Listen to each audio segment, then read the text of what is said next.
Hello everyone, welcome back to my YouTube channel study point. आज इस video में हम लोग क्लास 8 एनएसओ चैप्टर 12 का क्वेश्चन नंबर 1 to 5 को डिस्कस करने जा रहे हैं। तो चलिए शुरू करते हैं क्वेश्चन नंबर 1 से। Question number 1, fill in the blank with most appropriate options. देखिए, साउंड वाला जो चैप्टर है ये हैप्पीली बाद का चैप्टर है, तो आप लोग शायद स्कूल में इसे नहीं पढ़े होंगे, तो अच्छे से समझने का कोशिश कीजिएगा। देखिए, if a guitar string is pulled strongly, अगर एक गिटार के स्ट्रिंग को हम लोग स्ट्रांगली पुल करेंगे, it's amplitude of vibration increases and the note heard is louder. जब भी एम्पलीट्यूड बढ़ेगा तब साउंड ज़्यादा प्रोड्यूस होगा, ज़्यादा पिच में प्रोड्यूस होगा। If it is pulled lightly, its amplitude of vibration is decreased and the note hard is softer। समझ में आया? अभी एम्पलीट्यूड का मतलब क्या होता है देख लेते हैं। देखिए, एम्पलीट्यूड का मतलब क्या होता है? The maximum distance to which a vibrating body moves on either side of its mean position. एक मीन पोजिशन अगर हम लोग एक स्ट्रेट लाइन लेंगे अलोंग द टाइम, देखिए एम्पलीट्यूड वो डिस्टेंस है जो कि वो वाइब्रेटिंग बॉडी कवर करता है बोथ क्रेस्ट और टफ में। हुआ? तो उससे हम लोग एम्पलीट्यूड बोल के बोलेंगे। जिसका जितना एम्पलीट्यूड होगा वो वॉइस उतना ज़्यादा लाउडर होगा, जिसका एम्पलीट्यूड कम होगा वो वॉइस उतना ज़्यादा सॉफ्टर होगा। समझ में आया? अभी चलते हैं next question. Direction, question number 2 और 3 के लिए। Read the given paragraph and answer the following question. Two metal rulers of length 30 centimeter and 60 centimeter are kept in such a manner that a 30 centimeter ruler extends about 15 centimeter over the edge of the table and 60 centimeter ruler extends about 30 centimeter over the edge of the same table. Both the free ends are flicked। देखिए, बोला गया है table से बाहर निकलते हुए दो ruler को, दो स्केल्स को रखा गया है। एक का लेंथ है टोटल 30 सेंटीमीटर, जिसका कि 15 सेंटीमीटर बाहर की तरफ है, और दूसरे रूलर का लेंथ है 60 सेंटीमीटर, जिसका कि 30 सेंटीमीटर बाहर की तरफ निकला हुआ है। देखिए, मैंने थोड़ा टेबल को ड्रॉ करने का कोशिश किया है और दोनों रूलर को देखिए, एक बड़ा है और दूसरा छोटा है। समझ में आया? अभी नेक्स्ट क्वेश्चन नंबर 2 को चलते हैं। Question number 2, which of the following statements are correct regarding this. इनमें से कौन कौन से स्टेटमेंट्स सही बोले गए हैं बोल के बोला गया है। The metal ruler of length 30 centimetre, जिसका कि 15 सेंटीमीटर बाहर है, is able to vibrate slower. वो जो 15 सेंटीमीटर बाहर है उसका वाइब्रेशन स्लो होगा, कम होगा। The second statement, the metal ruler of length 30 centimeter produce a high pitch sound। उसके बाद third statement, the metal ruler of length 60 centimeter is able to vibrate faster। और fourth statement है the metal ruler of length 60 centimeter able to produce a low pitch sound। अभी यहाँ कुछ term use किए गए हैं, पहले उनके बारे में जान लेते हैं, उसके बाद डिसाइड करेंगे कि कौन सा स्टेटमेंट सही है। देखिए, फर्स्ट टर्म है फ्रीक्वेंसी। फ्रीक्वेंसी का मतलब होता है द नंबर ऑफ वाइब्रेशंस। जब भी हम बात कर रहे हैं number of times vibration is taking place, that is called the frequency in 1 minute और 1 सेकेंड। कितनी बार वो जो वाइब्रेशन है नीचे और ऊपर जा रहा है, दैट इज़ वाइब्रेशन। वाइब्रेशन जितना ज़्यादा होगा पिच उतना ही ज़्यादा होगा। अगर वाइब्रेशन स्लो होगा देन पिच उतना ही कम होगा। फर्स्ट बात गया, मतलब the pitch increases when the frequency is increased and decreases with the decrease in frequency। समझ में आया? ये डायरेक्टली प्रोपोर्शनल है, ये बढ़ेगा तो ये भी बढ़ेगा। समझ में आया? अभी स्टेटमेंट्स को आ जाते हैं।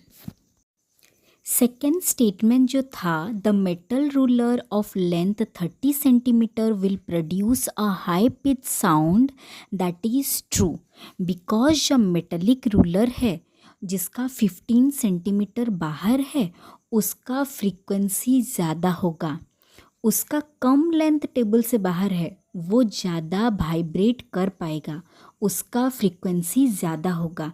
बट जो रूलर 60 सेंटीमीटर का है जिसका 30 सेंटीमीटर बाहर है, जो रूलर लेंथ में ज़्यादा है उसका फ्रीक्वेंसी कम होगा तो पिच भी कम ही होगा। उसके बाद जो फोर्थ स्टेटमेंट था, a larger length of vibrating ruler produce a low pitch sound. समझ में आया? तो और एक बार बता रही हूँ, देखिए दो मेटलिक रूलर है, एक है 30 सेंटीमीटर वाला, दूसरा है 60 सेंटीमीटर वाला। जो 30 सेंटीमीटर वाला रूलर है टेबल से बाहर उसका कितना पार्ट है, 15 सेंटीमीटर है, हाफ। और जो 60 सेंटीमीटर वाला रूलर है उसका 30 सेंटीमीटर बाहर है। जिस रूलर का लेंथ कम है, कम मतलब 15 सेंटीमीटर बाहर है, उसका फ्रीक्वेंसी ज़्यादा होगा, मतलब high pitch sound will be produced. And जिसका लेंथ ज़्यादा बाहर है तो उसका फ्रीक्वेंसी कम होगा, then low pitch sound will be produced. समझ में आया? तो option second and fourth are correct. Option B हो जाएगा करेक्ट आंसर। समझ में आया? अभी चलते हैं third question. Read the given statements and select the correct match. यहाँ दो स्टेटमेंट्स दिए गए हैं। The note heard in the vibration of 30 centimetre ruler is louder when flicked with larger amplitude.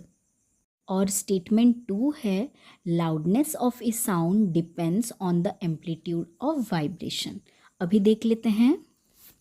तो देखिए मैंने यहाँ पे फिगर को ड्रॉ करने का कोशिश किया है, 30 सेंटीमीटर वाला रूलर एंड 60 सेंटीमीटर वाला रूलर।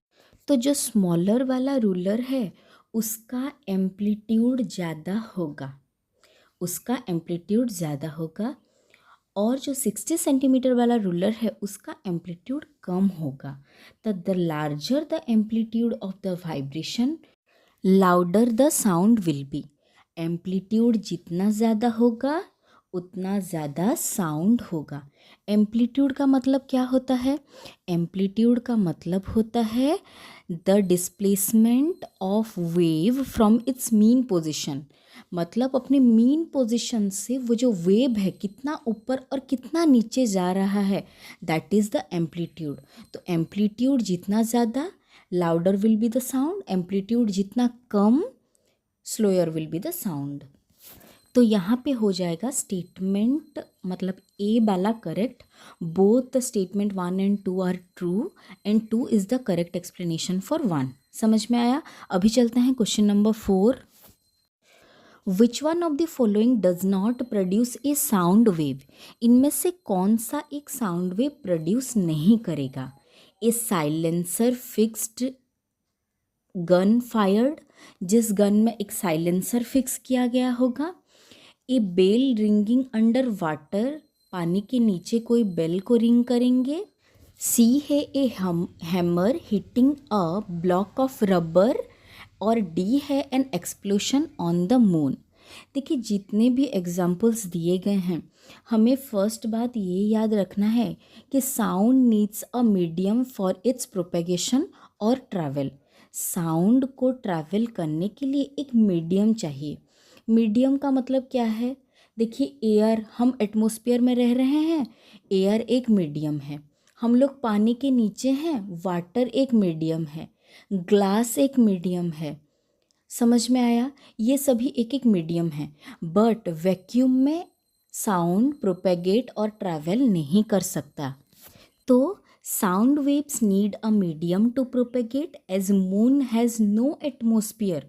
वहाँ पे कोई मीडियम प्रेजेंट नहीं है, बाकी सभी में कोई ना कोई मीडियम प्रेजेंट है। तो कुछ ना कुछ हल्का सा भी साउंड सुनाई देगा।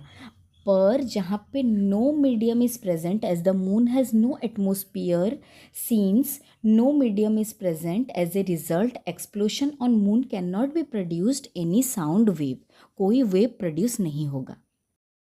Question number 5, there are 2 bottles of glass, glass के 2 बोतल हैं। वन बोतल इज 2/3 फिल्ड विथ वाटर, एक बोतल में 2/3 filled with water and another बोतल is filled with 1/3 with water, एक में 1/3 वाटर है और दूसरे में 2/3 वाटर है। When we blow across the mouth of each बोतल में हम जब हवा ऐसे मतलब मुंह डाल के कुछ करेंगे, देन उसके बाद हम लोग क्या देखेंगे। पहले मैं ऑप्शंस को पढ़ ले रही हूँ, उसके बाद देखते हैं। 2 स्टेटमेंट्स दिए गए हैं। द बोतल विथ लेस एयर, देखिए 2 बोतल हैं, एक में पानी ज़्यादा है एक में पानी कम है। जिसमें पानी ज़्यादा है वहाँ पे एयर जो प्रेजेंट है वो कम है, बोतल का लेंथ सेम है, तो जिसमें वाटर ज़्यादा है वहाँ पे एयर कम है, और जिसमें पानी कम है वहाँ एयर ज़्यादा है। तो देखिए द बोतल with less air in it gives a note with higher pitch, और सेकंड है the shorter the air column the higher the pitch of the note produce. अभी इन दोनों स्टेटमेंट्स को समझने का कोशिश करते हैं। देखिए तो देखिए मैंने 2 ग्लास को बना लिया है, दोनों का हाइट सेम है, एक में 2/3 वाटर है और दूसरे में 1/3 वाटर है। फिगर समझ में आया। उसके बाद जहाँ पे ज़्यादा वाटर है वहाँ पे एयर कम है, और जहाँ पे वाटर कम है वहाँ पे एयर ज़्यादा है, मोर एयर। देखिए जितना ब्लैंक स्पेस होगा उतना ज़्यादा एयर, ये समझ में आ गया। उसके बाद नेक्स्ट देखिए, if the length of the vibrating body increases the frequency of vibration decreases. इसका मतलब क्या है, length of the vibrating body मतलब एयर वाला जो मीडियम है वो जितना बढ़ जाएगा मतलब 1/3 वाले पानी में एयर ज़्यादा है तो वाइब्रेटिंग बॉडी ज़्यादा हो गया, मतलब एयर का मीडियम ज़्यादा है, the frequency of vibration decreases. तो जहाँ पे ज़्यादा बॉडी वाइब्रेट करेगा वहाँ पे फ्रीक्वेंसी कम हो जाएगा। जैसे कि उस 60 सेंटीमीटर वाले स्केल का बात सोचिए, लेंथ उसका ज़्यादा उसका फ्रीक्वेंसी कम था, बट उस छोटे वाले में फ्रीक्वेंसी ज़्यादा था, पिच ज़्यादा था, सब कुछ ज़्यादा था। समझ में आया। और उसके बाद second statement, if the length of the vibrating body decreases, अगर कम होगा वाइब्रेटिंग बॉडी का length, the frequency of vibration increases, उसका फ्रीक्वेंसी ज़्यादा होगा। अगर फ्रीक्वेंसी बढ़ जाएगा तो पिच भी बढ़ जाएगा। इतना हमें समझ में आया है पहले से। तो अभी आगे भी मैं उन दोनों स्टेटमेंट्स को इस फिगर के हिसाब से थोड़ा समझा दे रही हूँ, अगर समझ में ना आया हो समझिए। नीचे वाटर है, ऊपर एयर कॉलम है। इफ़ द बोतल is filled with water the remaining part act as a air column, बाकी जितना बच गया है वहाँ एयर है। Then if we blow across the mouth of बोतल, अगर बोतल के मुंह के ओर से हम लोग माउथ से एयर को ब्लो करेंगे, the air column will vibrate, वो जो एयर कॉलम है वहाँ पे साउंड का वाइब्रेशन आ जाएगा या नहीं।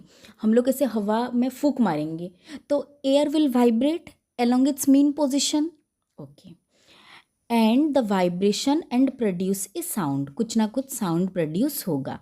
More the air column less will be the pitch of sound. तो हम लोगों ने बोला जहाँ पे वाइब्रेटिंग बॉडी बढ़ जाएगा वहाँ पे फ्रीक्वेंसी कम हो जाएगा। तो हमें फ्रीक्वेंसी और पिच का रिलेशनशिप पता है फर्स्ट वाले क्वेश्चन या सेकंड वाले क्वेश्चन से। फ्रीक्वेंसी कम तो पिच भी कम, एयर कॉलम ज़्यादा तो उसका फ्रीक्वेंसी कम तो पिच भी कम। समझ में आया। So 2/3 of the water in it will produce a note with higher pitch, क्योंकि 2/3 वाले पानी में एयर कॉलम कम है, जहाँ पे एयर कॉलम कम है वहाँ पे फ्रीक्वेंसी ज़्यादा तो पिच भी ज़्यादा। समझ में आया। देखिए एयर कॉलम खाली उल्टा है, बाकी फ्रीक्वेंसी और पिच अगर ये बढ़ रहा है तो दूसरा भी बढ़ रहा है। खाली एयर कॉलम उल्टा है. So 2/3 of the water in it will produce a note with higher pitch.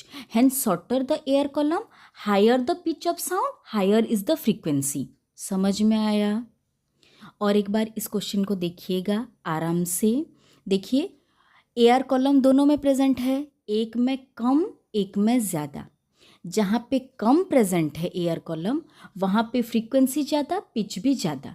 और जहाँ पे ज़्यादा एयर कॉलम प्रेजेंट है वहाँ पे फ्रीक्वेंसी कम तो पिच भी कम. ये तो हमें समझ में आ चुका है. तो यहाँ पे ऑप्शन ए हो जाएगा हम लोगों के लिए करेक्ट आंसर. आप लोग ये साउंड वाले चैप्टर का पहला पार्ट कर लीजिएगा अच्छे से.